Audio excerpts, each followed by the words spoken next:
pass you on. Let's see here. Councilmember Gamble. Either. Councilmember Hall. Also not here. Councilmember Hancock, I think they're here. Yes, I am. Thanks. Gotcha. Perfect. Okay. Councilmember Johnston. Here. Present. Great. Thank you. Councilmember Pulley, I saw you earlier. Here. Councilmember Swope. Yep, I'm here. Thanks, sir. Vice Chair Withers, saw you. And Councilmember Young, I see you as well. Okay. We got 7 of us, and I'll keep an eye on this. Pops in. So, I ask somebody to make the motion we've been making pursuant to the Governor Lee's Executive Order number 16 regarding electronic meetings as extended by Executive Order number 34. I make a motion that this committee meeting agenda constitutes essential business of the Metropolitan Council and that meeting electronically is necessary to protect the health, safety, and welfare of Tennesseans in light of the COVID-19 outbreak. I have a motion. So moved. Second. Okay. All right, all in favor say aye. Aye. Aye. Any opposed? All right, we go first item on the agenda, bills on second reading. BL 2022-76, Paul Vercher and others. This amends Title V of the Metro Code to establish a development impact fee. There is a proposed substitute and a proposed amendment. I'll just ask a motion and a second to get this before.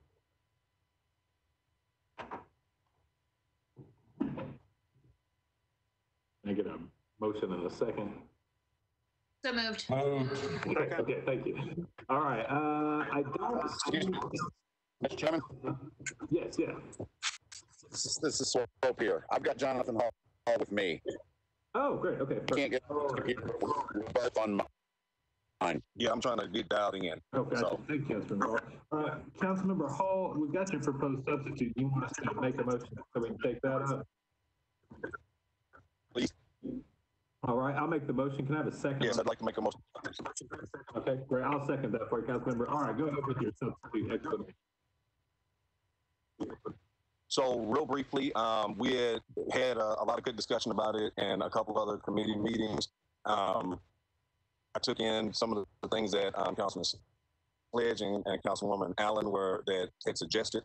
One of the things that was very significant in what we would do, because we were waiting on the state to determine if it was going to take it back up, was to add the 180-day start date.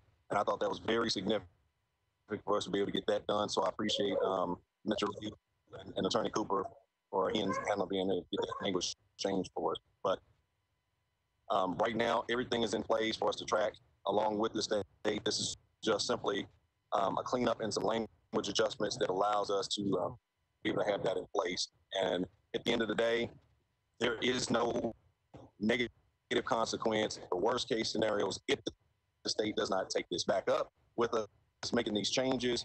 It simply would be a law that's not enforced. If it does come back up, then I can always come back and make any adjustments that the state recommends.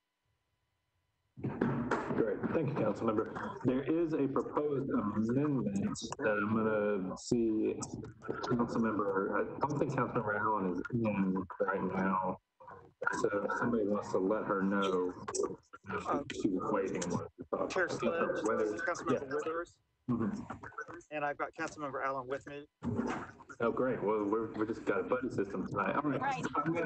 I'm gonna ask to discuss, for purposes of discussing the amendment, I'm gonna ask for a motion and a second on that. I'll move it. Okay, I'll second it. Great. Okay, Councilmember Allen, your amendment. Thank you, I appreciate that. So many times when we talk about tools to create more affordable housing, other cities use the tool of waiving impact fees. And we've never had that tool available because we don't have impact fees. And so if this does become something that we use to help get infrastructure built, I would like to also use it as the tool that many other cities do to incentivize affordable housing. So I have, this amendment would add affordable housing to the list of properties that are exempt from the impact fee.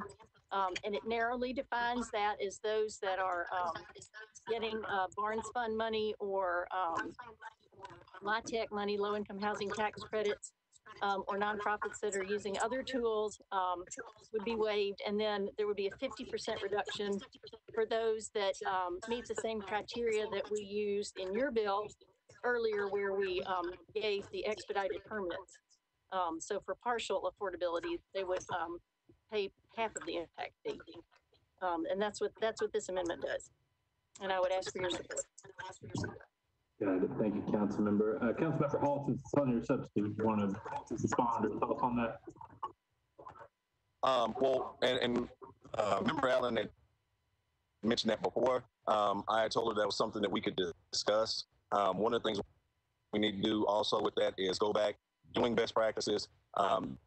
We have not had that tool in place, but the other counties who do have it in place did not make that exemption. And I wanted to also, if Attorney Cooper or Hannah is on the line, have them briefly mention or reiterate what we had discussed in the beginning, because when trying to determine whether this was how I was going to split this money up, I chose infrastructure in schools because schools were almost always the primary goal.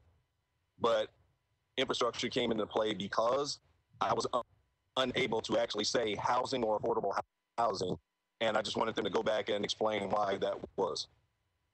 Okay, Councilman, this is John Cooper. There's two issues there. One, you were talking about using the funds for affordable housing. What Councilmember Allen is talking about is providing a discount for affordable housing developers from paying the impact fee. Second, if the state bill passes in the form that it was pending this term, and this could only apply to nonprofit affordable housing developers. That state law would have to be changed in order for this amendment to be implemented.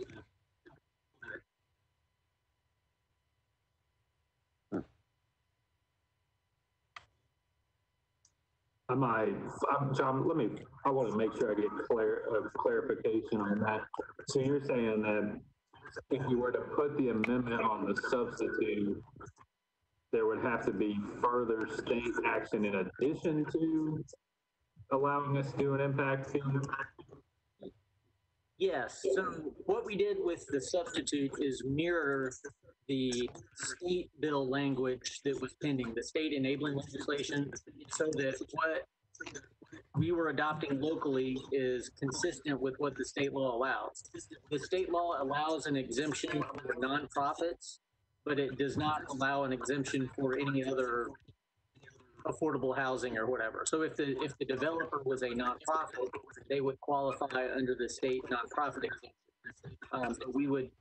That state enabling legislation would need to be modified to include affordable housing as a permitted discount.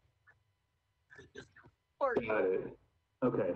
I'm going to go back to Councilmember Allen. Do you have anything that you want to respond to on that based on that analysis? Yeah, no, I appreciate that. I mean, if I inserted the word nonprofit, would that make them compatible?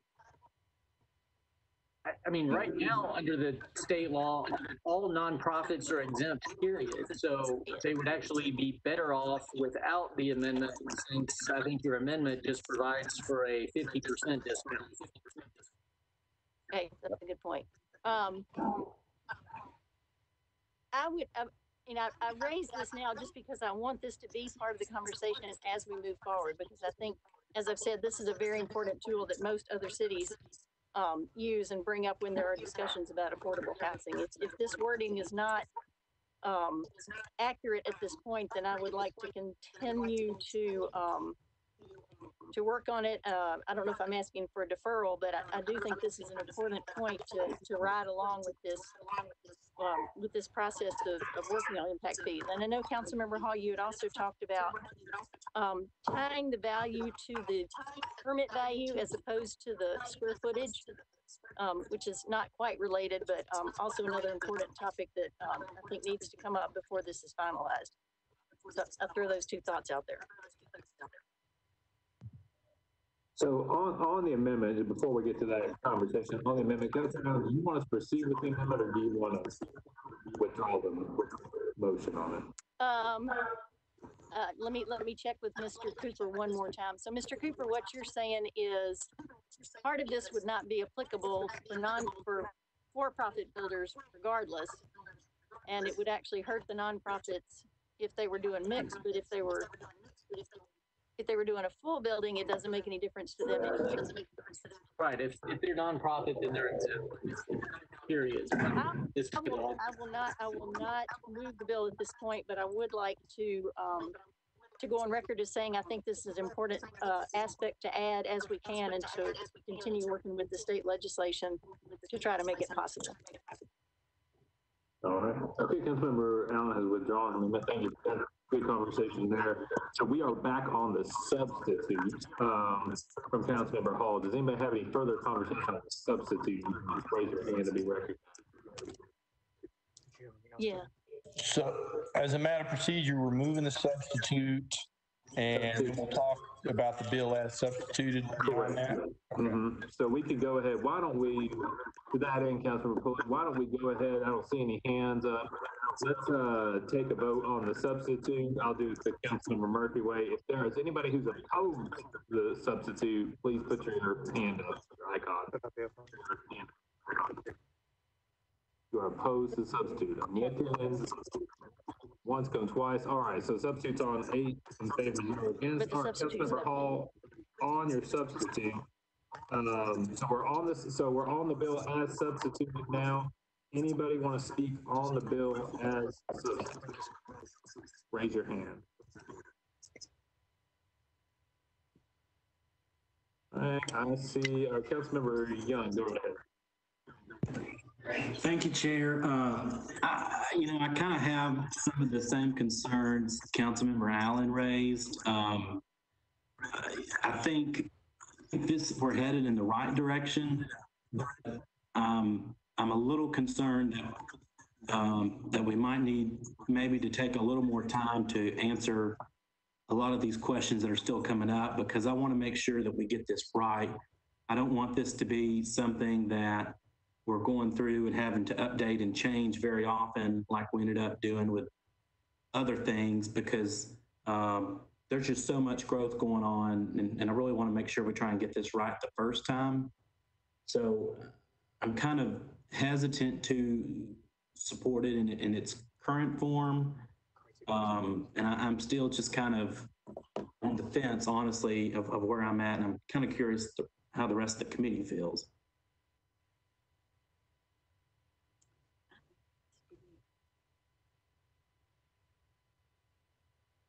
This is Councilmember Withers.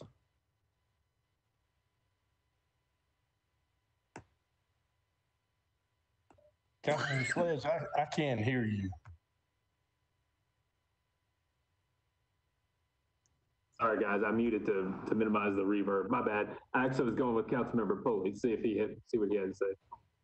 Yeah, I just wanted to ask a question. Mr. Cooper, didn't you say, when I heard you were making your comments, that there's a state bill that they will navigate this term that will have some level of impact on at least Council Member Allen's amendment to this? Is that correct?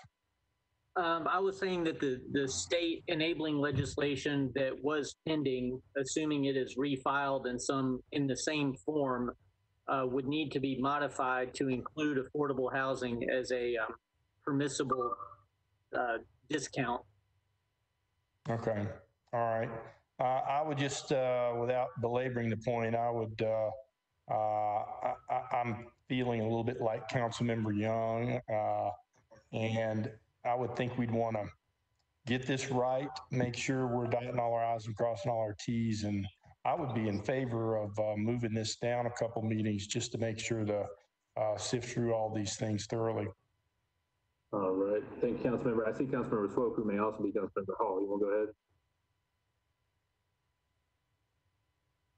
Councilmember Hall. think you may have muted yourself. Okay, you there? Can you hear me? Yeah, we got you. All right, guys. I know I was saying that's why we've gone the route that we have and taken the time we have, because the goal was to as closely mirror what the state had already created. So in some form, there may have to be a change made at some point, but we won't know unless the state actually changes its version. So what Attorney Cooper was able to do was craft this one so that it most mirrored what they already have existing. And that's the only reason also tracking, because of the time date that we put in, the start date, that's also to aid with and be able to track with the state. And so it's been very well laid out in that regard, that we want to make sure we're not making changes, that because it's easier for us to make them after the state votes, as opposed to us passing something and then hoping that the state changes its legislation to mirror ours. We know the likelihood of that. So this was crafted specifically to track with the timing at the state, and also to be able to make sure that it was most like what the state already had on the books. And so I'm not opposed to making some changes after we hear from the state, but right now I want to try to keep it as close to what Attorney Cooper's been able to craft, because it is as close to possible as what the state has already done. All right, thank you, Councilmember. Anybody else have any discussion on the bill? Councilmember Pulley, I see your hand still up, that may be from before. Yeah, I do want to ask in response to what Councilman Hall just said. So wouldn't it make sense to move this bill down the road so that we can make those changes before we enact this legislation on third reading? Or is what he's saying he wants to pass the bill and make changes later? I'm not sure I'm following that. Councilmember Hall? So no, that's correct. I want to go ahead and move this. It's why the mayor and the administration, the state comptroller, and the finance director are all on board with trying to do it earlier. I'm trying to keep pace with the state's schedule and with their legislation. And so it's much easier for us to go back and make a change after they've passed something and ruled than it is for us to make changes now or delay now, because it'll take us off of the track timing wise of what they're doing. It would defeat the 180-day window being created with the amendment in order to stay on pace with the state. All right, thank you, Councilmember Hall. Councilmember Young, I saw your hand go up and then you went right back down. So Yeah, I mean, I'll go ahead and ask the question. So first, and I understand it might not be something that Councilman Hall knows off the top of his head, but maybe if he could follow up with us with that bill number at the House or at the legislature. And then, I mean, is this legislation that is still active and going to be heard during this current session they're in, or is this not going to be something until they go back in session in January? Chair, you want me to go ahead and answer? yes, please, sorry, go ahead. Okay, so there in the Senate, it passed, and it was SB 2908, and that was Senator Dickerson.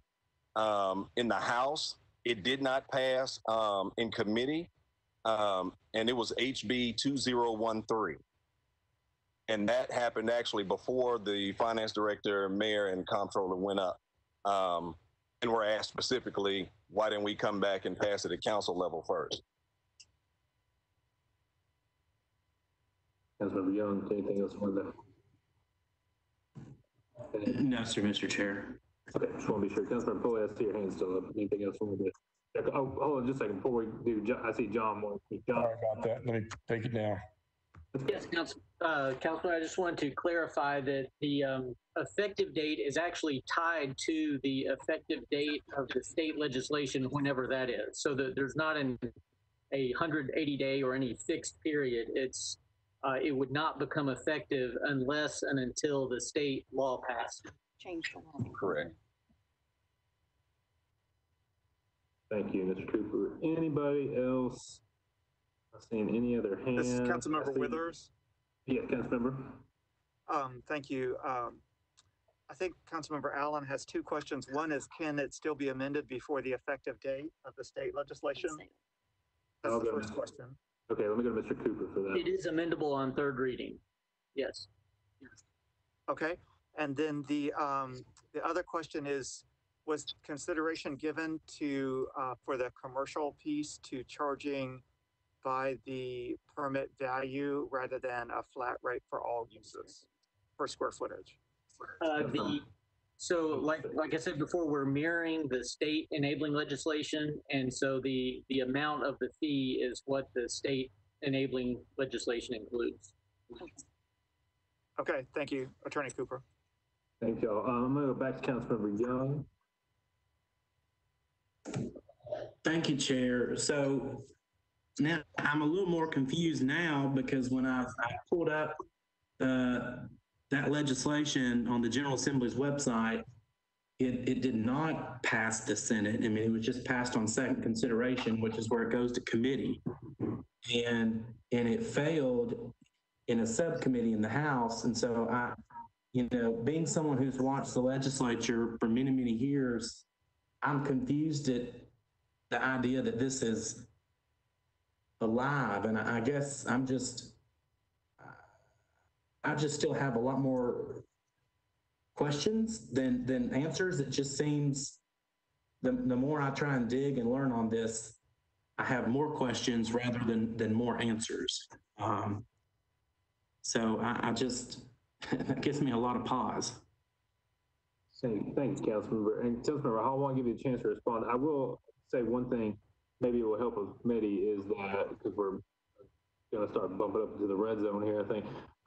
Since it's on second, and since we know that it is amendable on third, perhaps it might be amenable to everyone that if we were to recommend on second, have it re-referred here for third. Absolutely. Is that all right with everybody? Yeah, I like that idea. Absolutely.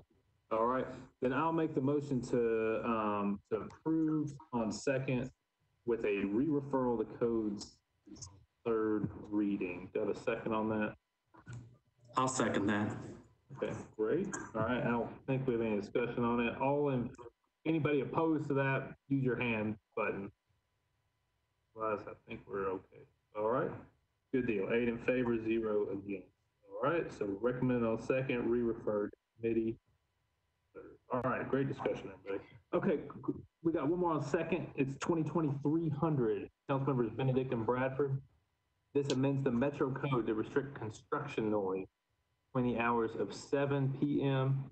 and 7 a.m. Do I have a motion and a second? Motion.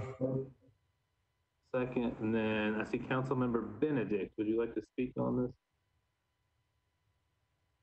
Muted right now. You're in here, but Councilmember Benedict, are you there? Don't see Councilmember Bradford. You here. All right, how about let's roll that, because we've got one more bill we can take up. We're gonna roll that to the hill. Bill on third reading, second substitute, BL 2019-48 as amended. This is Rosenberg, Young, and others. This amends section 17.16.250 of Title 17 of the Metro Code of Laws relative to home occupation. Can I have a motion and a second to get this before us? Motion. Second. Great, all right, and I know Councilmember Rosenberg right now is running rules. So Councilmember Young, you and I are both on this, and it looks like we've got a hefty amount of amendments here.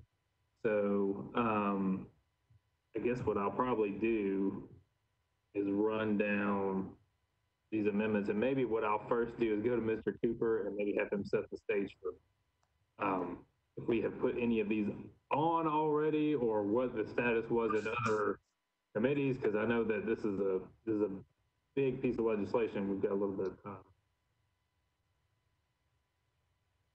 Okay, so this was discussed at length in planning and zoning, and I was in other committees, so I was not in there. I'm not sure what action the committee took and which amendments they approved.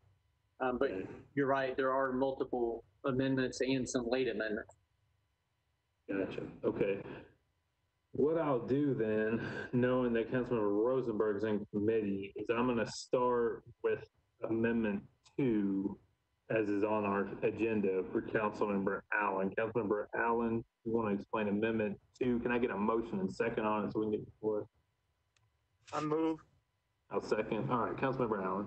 Thank you. The motion number 2 was to add a distance requirement based on our experience with short-term rental. I mean, I think we learned that a use that we thought wouldn't have much impact seemed to have the most impact when it clustered on a street. And so this was a suggestion that for those businesses that do allow customers, that they allow one per block face or 1,000 feet along the street, whichever is shorter, knowing that there are some parts of town where the block faces go on forever. Just thinking ahead to the surprises that we may have in trying to be proactive and try to prevent having the same type of negative impact from something that, you know, one on the street is not a big deal, but 6 in a row on a street is a real problem. So that's what it would do, and I would ask for your approval. Thank you, Councilmember. Questions on the amendment? They have a hand up for a second. Councilman Rosenberg. Thank you, Mr. Chair. Sorry I'm late. I was, you know how this goes. I appreciate it. We had talked about this in planning as well. I appreciate it. I would hate to see somebody precluded from having a client stop by because somebody down the street got there first. And we just ask that we don't accept the premise that this is that the occasional customer is a bad thing. So I would ask the committee to vote against this amendment. Thank you. Thank you, Councilmember. Anybody else on Amendment 2? All right, we're going to be doing hands on ayes and nays on these. All right, so all those in favor of Amendment 2, please signify by raising your hand. Can't figure out how to raise my hand, but I'm in favor of it. Okay, that's fine, Councilman Withers. I'll note you on each. All right. See you, Councilmember Johnston, County Council. Chair, are we raising our hands if we're in support? Correct. If we're going straight yeses and nos on this one because we got so many. Gotcha. So if you are in support of Amendment 2, raise your hand. Okay, I've got Councilmember Johnston, Councilmember Withers. If you are opposed to Amendment 2, please raise your hand.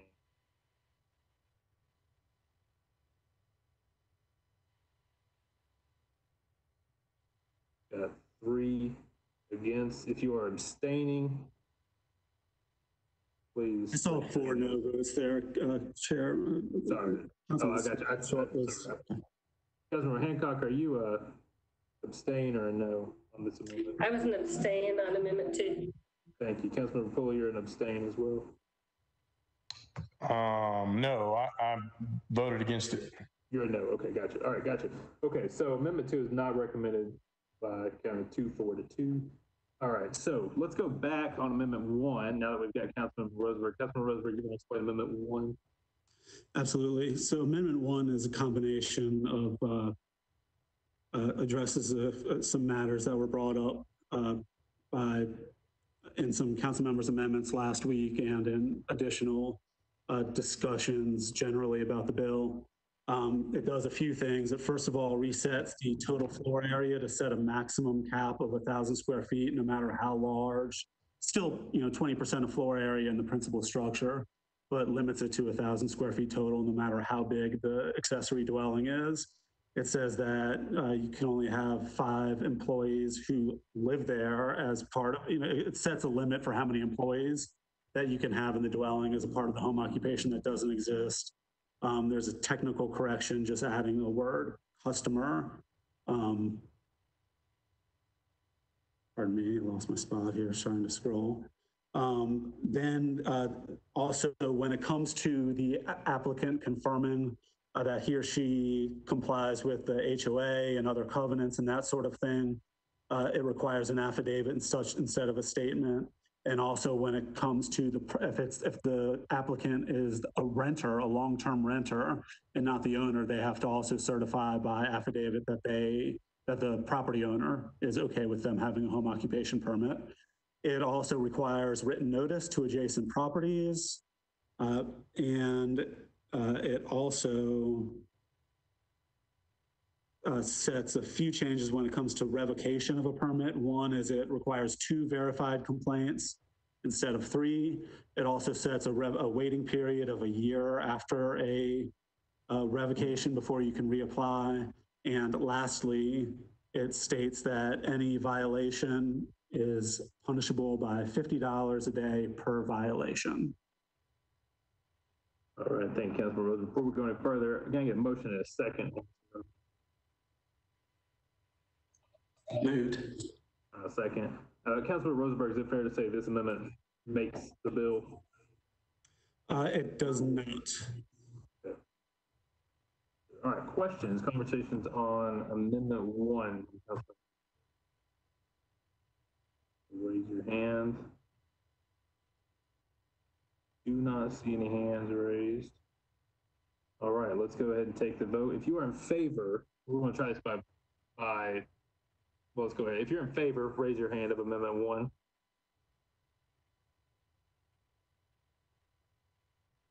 Keep them up there for a second. I see 1, 2, 3, 4, 5, 6, 7. All right, 7 in favor. Put them down. Anybody against?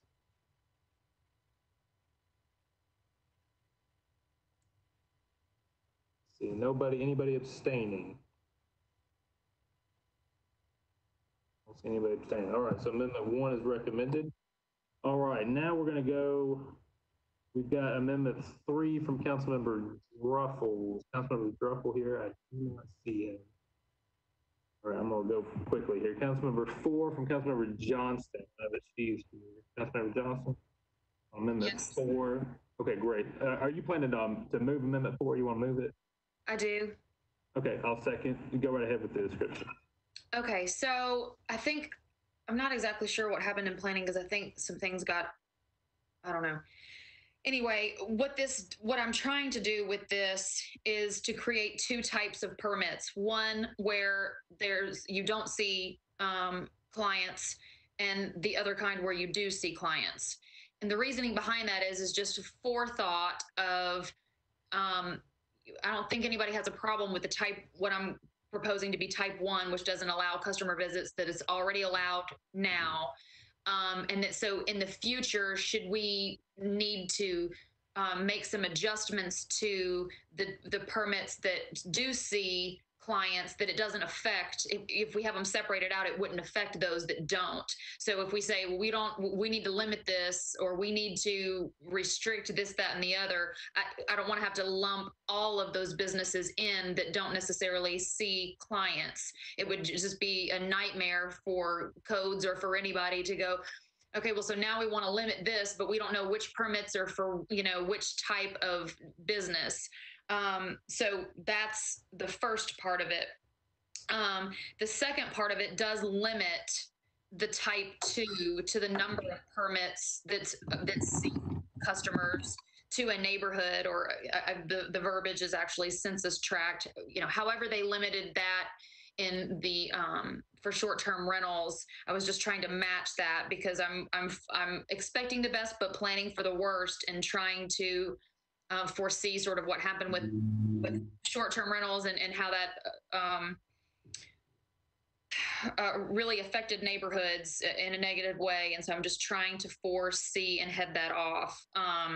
The rest of it, where it says it's affecting D2, 3, and 4, it doesn't. I think that's the reason that's in there is just because there was a renumbering, because we added D1, or we created that because it was a class of permits.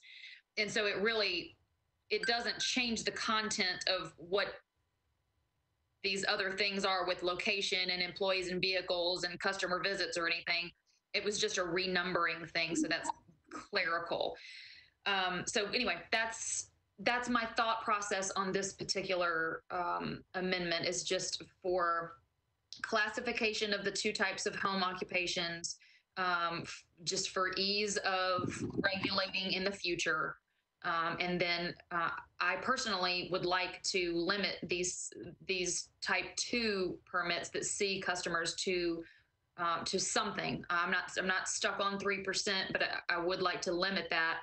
But if I need to separate these two things out, which one creates the type 1 and type 2, and then another amendment limits, I'm totally happy to do that. I just think that we may be, if this legislation passes in its entirety, that we could be in a situation of really nightmarish regulation and enforcement.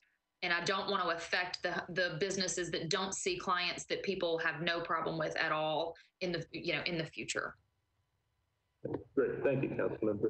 Councilmember Rosenberg, do you want to respond? Yes, thank you, Mr. Chairman. I appreciate Councilmember Johnston's thought on this. The amendment that I brought earlier, I didn't reference her by name, but she and Councilmember Druffel were the contributors to that amendment. This particular amendment, I think there are some technical issues with the way it conflicts with Amendment 1 and erases some of the changes that we made there. In addition, this one will reference a type 1 permit, but another section of the bill says that if you just sit at your computer all day, you don't need to get a business permit. So those type 1 permits will actually not exist. And I know that folks have had concerns with using a census tract as a determination for that sort of cap, but I'm looking forward to hearing the discussion on it. Thank you. Can I respond? Right. Yeah, Councilmember, go ahead. Okay, so as far as not having a permit for those businesses that don't see clients and are just, doing computer work, I understand the thought process on that. But right now, I mean, one of the things that all of us got on our desks was a list of businesses that were out of compliance because they have businesses registered to their property, but they don't have an occupancy permit. And I think that if you don't require that permit when you have a business registered to your property, that's going to create a colossal amount of confusion for codes when it comes to enforcement of, like, if there's a complaint, it's like, oh, well, this person has a business and it's registered as a type 1 that doesn't see clients. I mean, it just really is just sort of better defined. I don't know. I don't know if I'm communicating properly or not. My brain is fried, but I'm hoping that y'all are understanding what I'm saying. You're good, Councilmember. I think we're hearing what you're saying. How about this? Why don't we go Councilmember Young, and then that may spark some additional questions. Councilmember Young. Thank you, Chair. Councilmember Johnston, I think you're communicating just fine. I agree with one of the points you've raised about confusing people or confusing codes and a lot of conflicting regulations. And that's exactly my fear of going off into this rabbit hole of creating different types of home occupation and type 1 and type 2, because, the first thing I think of is if I am an architect who works from home, more than likely I don't have customers or clients coming to my home. I can do that remotely. However, my concern then becomes, what if I do have a customer that's going to come by to look over some plans, and maybe that happened once?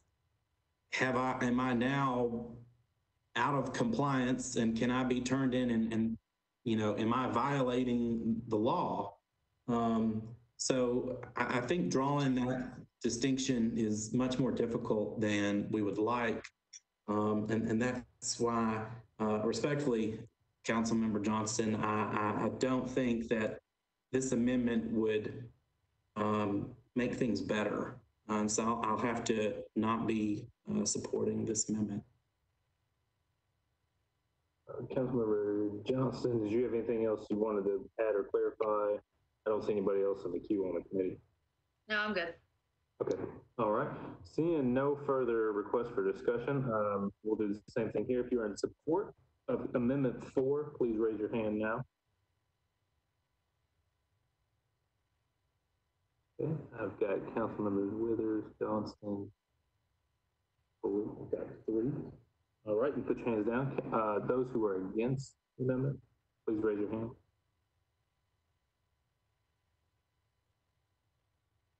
One, 2, 3, 4. All right, you put your hands down. Anybody abstaining, please raise your hand. All right. Amendment 4 is not recommended. 3, 4, 4. All right, Council Member Johnson, I believe you are on Amendment 5. So this permit, I was under the impression that this permit from the very beginning, even when I got mine for my house, was that it was an annual permit that, you know, you renew. And I guess you could do it by mail. I'm not exactly sure. But anyway, I found out that it's not, that this is a one and done. And so I just felt like it should. I'm sorry? I'm sorry, Mr. Chair, I'm sorry, that's a different amendment. That may be a different amendment, Councilmember Johnson. This is the one about, I think it actually might have relied on your amendment 4. It talks about type 2 home occupation being adjacent to another type 2. Oh, that's the adjacency one. Yeah. That was, yeah. So it's gonna have. So I really apologize for that. So this one it creates an adjacency rule where to help prevent the clustering that Councilmember Allen was speaking to before. It's not necessarily a block face. It's just an adjacency as far as, you know, however that's defined, which is, I think, touching properties or across the street from an easement, I think is the way that it's defined. Anyway, the purpose of it is to just to prevent clustering and to protect the sanctity of the residential aspect of our neighborhoods. Got it. And Councilmember, if you'll make a motion on that amendment, I'll second. Oh, sorry. I'm this Motion. Okay, all right, I'll second it. Great. No, sorry, we're going too fast on mine. Councilmember Rosenberg, would you like to reply to? Thank you, Mr. Chair. From a policy perspective, I don't agree with the amendment. The fact that somebody got there first, I think, is problematic. From a technical perspective, without accepting Amendment 4, there is no such thing as a Type 2 home occupation. So, yeah, thank you. Let me turn. I was a little concerned about that based on terminology. Mr. Cooper, can you verify that? This is Amendment 5. So Amendment 5 just by itself on the bill would not be would not make any sense unless 4 was approved with it. All right. Having said that, Councilmember Johnson, I'm happy to take a vote on it. Do you want us to continue on with the vote? Sure, why not? Okay, all right. Any other discussion? I want to put off discussion. I don't see any hands. Did you say, I'm sorry, what did you say? What are you calling for? We have a motion and a second. Just that we're going to take the vote on Amendment 5. We're on Amendment 5, right? Correct. Okay. Amendment 5. All right. All in favor of Amendment 5, please raise your hand. 1, 2, 3. Okay, put your hands down. All those opposed, please raise your hand. This is Amendment 5. All right. I see 3 against. All right. Put your hands down, please. Any abstaining on Amendment 5? Okay. So we have no recommendation on Amendment 5. It's 3, 4, 3 against.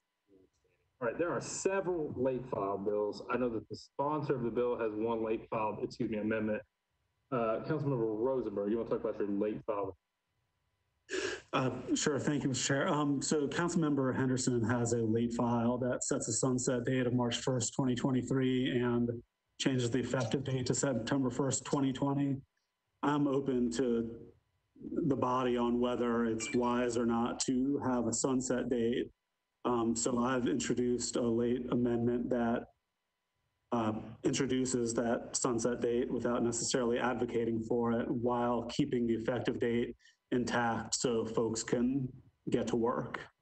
All right, I'm going to read that and then ask for a motion in a second, make sure we're on the right one. it would amend the second substitute ordinance by saying provisions of this subsection D shall expire and be null and void on March 1st, 2023, unless extended by resolution. Can I get a motion and second on that late? Motion. Second. All right. Any discussion on that late file based on Councilmember Rosenberg? Seeing none, I think I'm gonna just try a straight voice vote. All in favor of a late file, please say aye. Aye. Aye. Sure. Any opposed? No. All right, so we've got 7, 4, 1. All right. That's the late amendment. There are other late file amendments, and I'm just going to ask that if you have one that you want to be considered by the committee, that you just raise your hand at this time.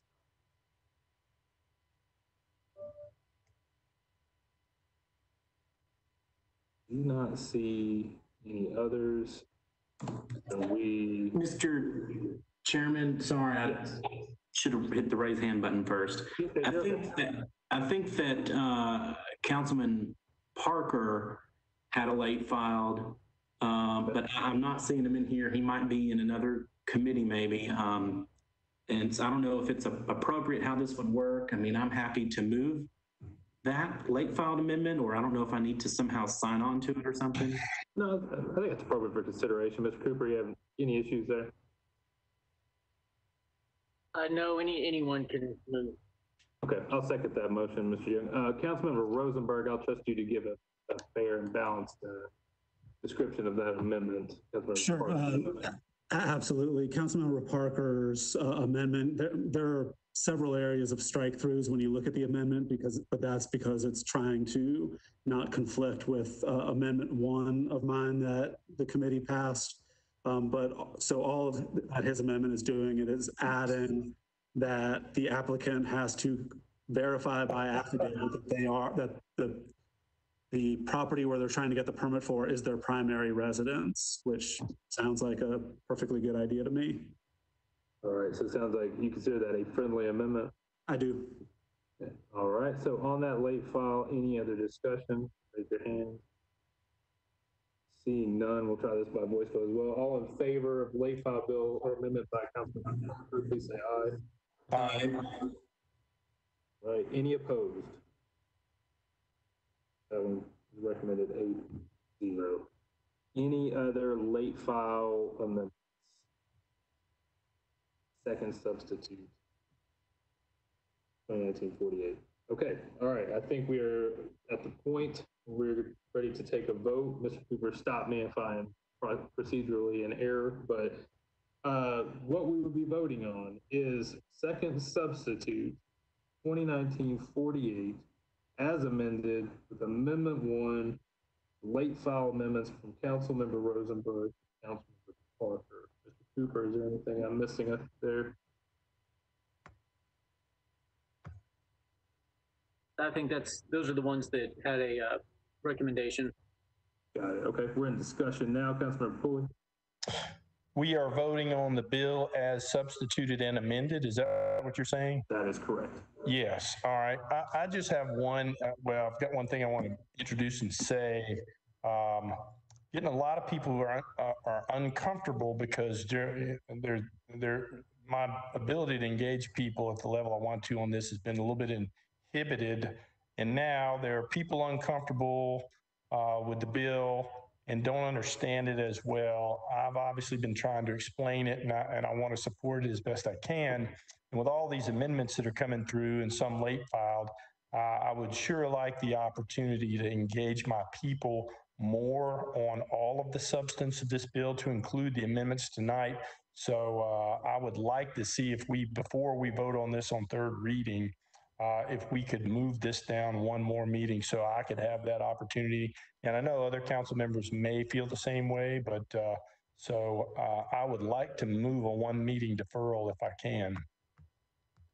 Okay, that's a proper motion. Is there a second? I'll second that. All right, so we're on the deferral motion. I will go, Councilmember Rosenberg, do you want to speak to that at all?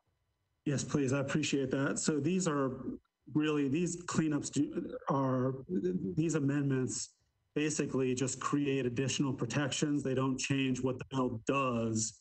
It creates additional mechanisms to stave off any misuse of the bill. In fact, that's what we've been doing the last two meetings, is not really changing what you can and can't do, but just adding those protections there. We've been at it for quite a while, and it's been a while since we introduced the second substitute, which was the first thing that really changed, or the most recent thing that really changed the substance of the bill, and that was several months ago. So my preference would be to move forward with the huge amounts of engagement that we've had. I know that there will always be some folks out there trying to muddy the waters, and that's perfectly fine, but the substance of the bill is what it has always been, where it creates a lot of additional protections around home occupation with respect to noise, signage, banning commercial vehicles and commercial deliveries, tightening up regulations when it comes to keeping the residential character of the property intact, and things along those lines, while allowing a very limited number of by appointment clients to come during certain hours on certain days. So my preference would be to have the opportunity to let folks get back to work as soon as possible. Can I speak to that response, Mr. Chair? Councilor Boyd, go ahead. Yeah, first of all, let me say that I very, very much appreciate the bill, and I appreciate the hard work and all of the things that have been done by the sponsor. I don't discount that at all. This in no way is an effort to try to torpedo any of that that's gone on. I have a great appreciation for where he is and what his perspective is. In the interest of perception, though, I think we can go out there, or at least I can go out and have a good, healthy engagement process with my people over the next couple of weeks in an effort to calm them down and educate them even further about what we're doing and some of these amendments, so that it doesn't look like many of them who are late to the party, it doesn't appear to those that we're trying to ram something down their throats. So again, I would ask if we could just have another couple of weeks to do that. It certainly would make me comfortable. Thank you, Councilor Boyd. I'm gonna remind everybody we're right up against 6:30. Councilmember Young, go ahead. Thank you, Chair. In the essence of time, I say ditto to what Councilmember Rosenberg was saying. And I will say, the longer this is deferred, there will always be folks that are, kind of quote late to the party or just getting on board. Because we see that with a lot of things. But right now, we have many, many people in Nashville that are hurting because they have been shut down at their homes and they can't work due to COVID. And we need to, I think, be doing what we can to try and lift them up. And this is a very easy way to help our people get back to work, especially tonight as we go into a situation where it is all but sure that taxes will be significantly raised. And so I urge a no vote on the deferral. Thank you, Chair. Thank you, Councilmember. All right, I don't see any other new members wishing to speak. I'm gonna go ahead, let's do the up down. Councilmember, pull your hand still up. Do you think else? No, sorry. Okay, all right, that's fine. All right, with the board clear, we're doing S's and O's here. So if you are in favor of a one meeting deferral, please raise your hand.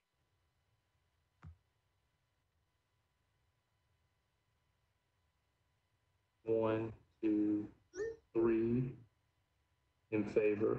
Okay, put your hands down, please. Those opposing a one meeting deferral, please raise your hand.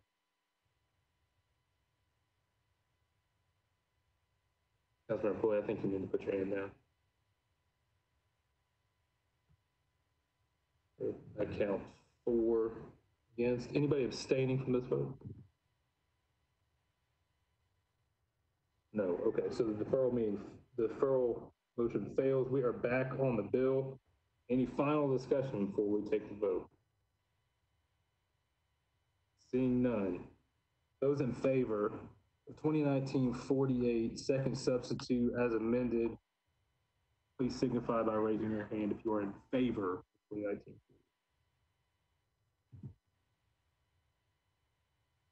I count 4. All right, please put your hands down. I count Okay, those against, please raise your hand.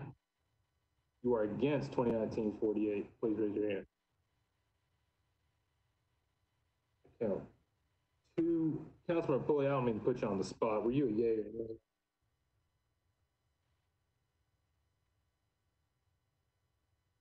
I had 5 ayes, Mr. Chair. Okay, that's what Yes. I've got. I apologize. Yes. Thank you. All right, I've got five ayes, 2 against. Anybody abstaining on this one?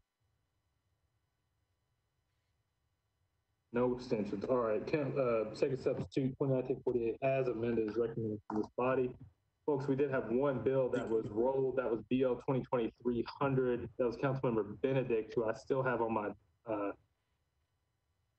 list, but I don't know. Councilmember Benedict, are you there? All right, members, without sponsor here, this will be the third one meeting about. So that'll conclude codes, fair, and farmers market. We'll head right over to the council. Thanks, y'all. Thanks, Jake.